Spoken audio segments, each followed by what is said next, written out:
everyone, and welcome back to my YouTube channel. So for today's video I thought I would do a little sit down video, as I have recently gained quite a few more subscribers here on my YouTube channel, which I am very grateful for, so welcome to all of my new subscribers. Today I thought I would just do a little introduction video to kind of reintroduce myself and give you some information about my PhD journey. So how I got my PhD, what I was doing before I started my PhD, a little bit about my funding and my future plans for when I finish my PhD. So let's get started.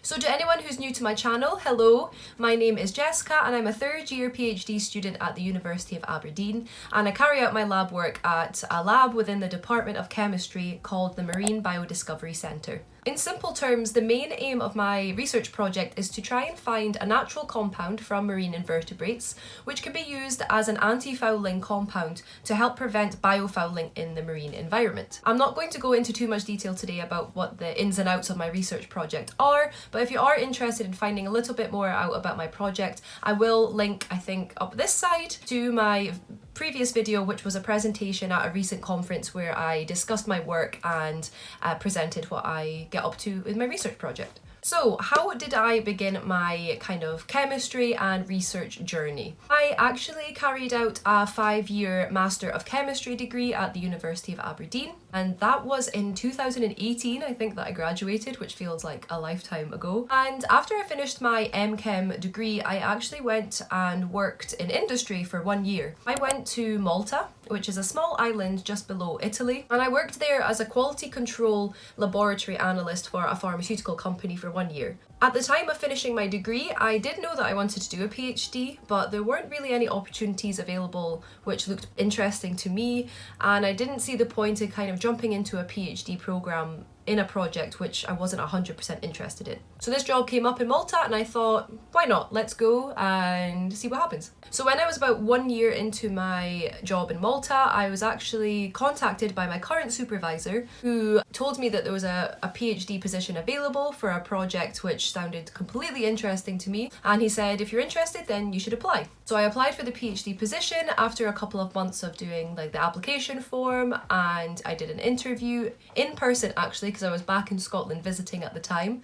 Shortly after that, I got offered the PhD. So I actually only applied for one PhD program in the end while I was in Malta, and that was the current PhD that I'm doing just now. So I didn't really have the experience of applying for lots of different PhDs in different places and getting rejected, because I literally only applied to one PhD. My story is kind of different from other stories, as I hear a lot of people sometimes have to apply for, I don't know, 10 or 20 PhD programs before they are accepted, because PhDs are very, very competitive and it can be very difficult to secure a position. I think in my case I was quite fortunate because my current supervisor did know me previously, and yeah, I was just so happy to come back to Aberdeen and to start my PhD in an environment that I was familiar with, and the Department of Chemistry there is just a great community, so I was very happy to come back.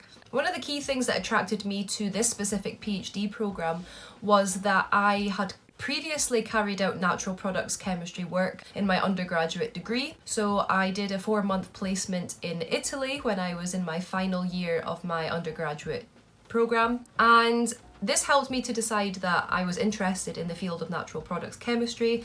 And I think when you're applying for PhDs, or if you're thinking in the future of applying to a PhD program, it is quite important to try and get experience doing projects in your undergraduate degree in lots of different areas, so you can decide where your research interests lie, and then you can decide from there what type of PhD in what area of chemistry or what area of science or whatever your field is that you are interested in. Another thing that attracted me to this PhD is that it is a funded PhD. So it was never really an option for me to carry out a self-funded PhD, because I knew that if I was going to do a PhD, I needed to get paid for it. If you're not familiar with the system in the UK, you can apply for either self-funded or funded PhDs. A self-funded PhD basically means that you need to pay for everything yourself, your tuition fees, all of your equipment and reagents in the lab. But if it's a funded PhD, then this means that you actually get paid a salary, so you get paid monthly to do your research, and your tuition fees are covered and all of your consumables are covered.